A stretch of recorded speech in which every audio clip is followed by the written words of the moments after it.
Hey, what's going on, everyone? Thank you for joining me on my second video. Don't really have an office space or anything, so for now I am using my living room. What you see is what you get. I'm just trying to make it interesting for you guys, switch it up a little bit. But anyways, today I wanted to talk a little bit about spirituality versus religion. I just wanted to lay down a little bit more of the framework of what this channel will be talking a little bit more about. So that said, I wanted to try to define what spirituality means in comparison to religion, because when we think of spirituality, at least prior to my experiences, when I heard spirituality, I thought about religion. You are religious. Now, I pulled up the definition here for spirituality and religious, or religion, and I'm going to read those to you now. All right, so spirituality involves the recognition of a feeling or sense or belief that there is something greater than yourself. A sense that there is something greater than yourself. So it's not necessarily pertaining to one specific religion or belief system. And then religion, or being religious, is relating to or believing in a religion. Now, I don't want this to feel like I'm preaching or it's a church or anything. I'm just trying to give you the definition so that you have an understanding that if somebody is spiritual, that does not necessarily mean you are super religious, because the spiritual is more about the self and the self-awakening and a spiritual journey. That said, I do believe no matter what religion you believe in or follow, whatever religious beliefs you have, I feel like all of them teach the same teachings. They kind of sing the same tune. Christianity, Buddhism, Taoism, they talk about being selfless and love and speaking your truth and being respectful and all those good characteristics and qualities we want in a person, right? So being spiritual is that journey. It's helping build your way up to that. All right, so that said, what is a spiritual awakening? You might have heard the term before, or somebody say they're woke, right? Or vibration. What does that mean? When you're vibing with someone, what does that mean? You're connecting with them, you're on the same wavelength. I just wanted to lay down that foundation and then talk a little bit about what does that look like? What is a spiritual awakening and how do you know you're experiencing it? Maybe you've experienced these on your own but have not really been in tune with them. Okay, so I'm going to share a little bit about what that looks like and share some personal stories of what that has looked like for me. Okay, so what causes someone to have a spiritual awakening? I believe most of it is having a near-death experience, or if you know somebody that is dying. We tend to turn towards each other and towards God or whatever belief system you have in prayer for help, right? So that's a big catalyst for a spiritual awakening. It can also be something as simple as your quarter life or a midlife crisis. And it kind of helps you see that there is more to life than us, and these materialistic things don't matter as much as we thought they meant to us, right? When it comes to death or sickness, terminal illness, those things don't really matter anymore. You really start to see what is truly important in your life. So a spiritual awakening, that can be part of that journey for you. So I'll get to the details now. What are some things you notice if you're having a spiritual awakening? Let me know if you've had some of these. Please comment in the comment section below. If you have, please share. I'd love to hear about it. And if people are experiencing similar things, that's what this is about. I want to connect you guys, start a community. You're not alone in experiencing this, okay? So let's start with synchronicities.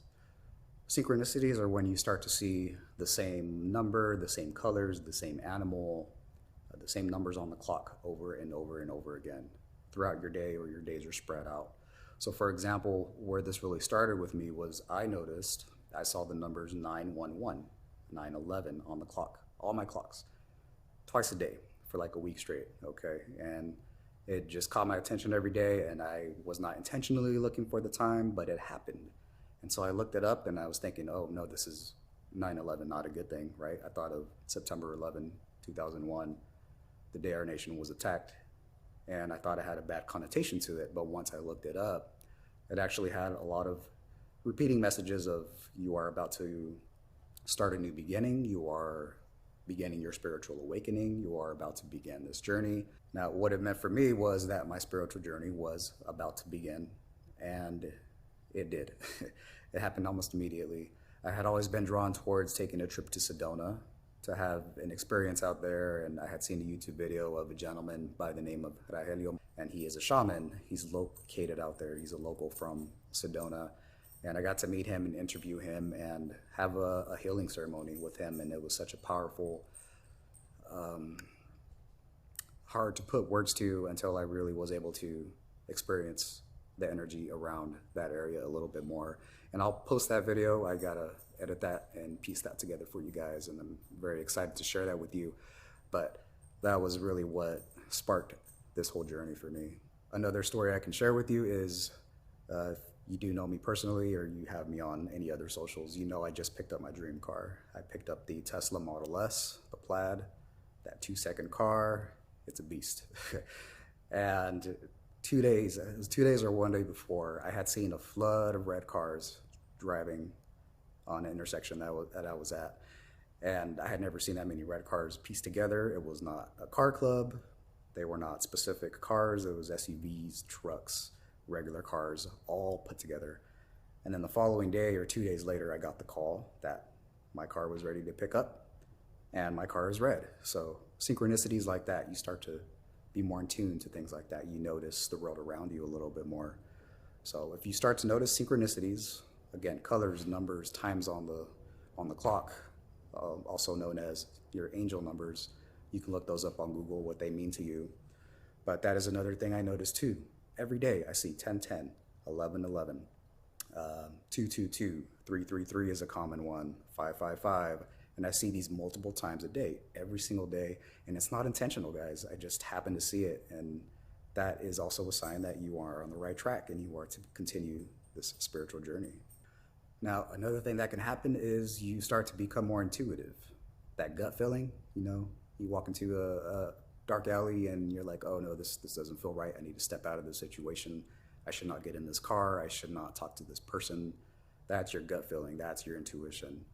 That starts to increase a little bit more, okay? So what that could look like is you think of a person that you haven't talked to in weeks, months, years, and they call you the very next day or the same day, or you dream of a person or a situation, kind of like deja vu, and it happens, okay? So that's an example of your intuition and psychic abilities rising a little bit more. So with these experiences that you might be having, part of that comes with you might feel a little bit more disconnected or not being able to relate to your peers or your family because this is all strange and new, and you might feel crazy talking about it. I know I did, and I felt safe talking to it with my family, with my parents, and some people that can relate to my experiences. So definitely coming out of my comfort zone by talking about these things. But again, I'm doing it because I hope that I can find people that can relate to these experiences. And as it starts to happen, you might actually have a change in beliefs, and your beliefs and your values and your beliefs about yourself even. You might see yourself from a new perspective, and that's where some change can start to happen for you. Now, my best advice to you, if you are experiencing that and it is a little bit hard and you feel disconnected from people, is to try to put your ego aside. Put your egoic mind aside. Try not to worry about or get worked up or emotional about what people think of you. And they're either going to respect you and continue to give you that unconditional love and support, or they're not. And that's okay. So by putting your ego aside, you're able to let your true self shine through. And there's this term called your highest self or your best self that you can communicate with and you can visualize through meditation. And I can share a little bit more about an experience that I've had with that as well, and even link some of those videos down below if that is something you guys are interested in. And also, when you put your ego aside, something beautiful starts to happen. You start to not care about winning an argument or winning a fight or having to be right about things. You start to notice that people are essentially, they're on their own path, and they are, spiritual or not. People are maturing at different levels. They are realizing what is more important in life at different points of their life. Right? To me, it came closer to my 30s, where I'm at now. And you are okay with that. You don't have to necessarily be right all the time, and it feels great.